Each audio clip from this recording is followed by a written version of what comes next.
child, I had this disease. When I spoke, my lips became disfigured, my throat disgorged and echoed like an empty chamber. Words randomly misfired when dispersing off my tongue. It sounded like purpose dissipating. Everyone who witnessed what's happening would taunt and call me rerun. I inherited this disability from my father. I learned we have a lot in common, like how to be distraught and antisocial.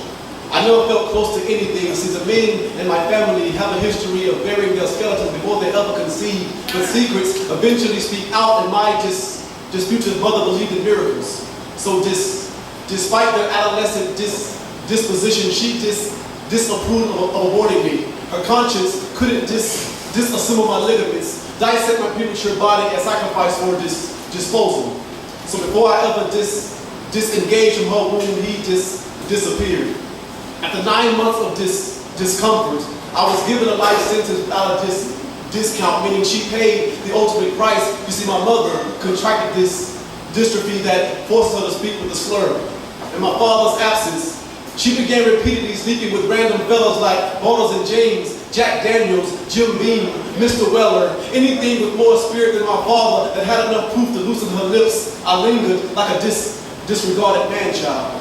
She held those bottles so close to her chest, they began to breastfeed. Replaced by surrogate siblings, I cried over my spilt milk, grew up never learning how to reciprocate any emotion other than disapproval.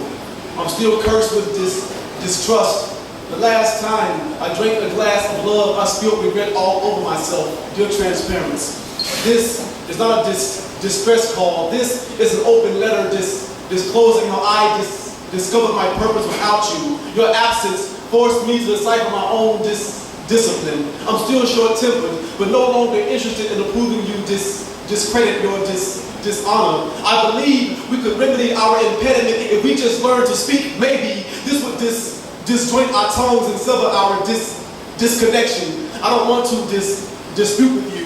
I'd rather discuss how my disciple of a daughter resembles our ancestors, laugh about how our faces have distinct traits of disfigurement, ponder how we involuntarily speak the same dyslexic dialect of broken English that's more distinguished in any native language, or maybe you just prefer to keep our bond discreet, or even worse.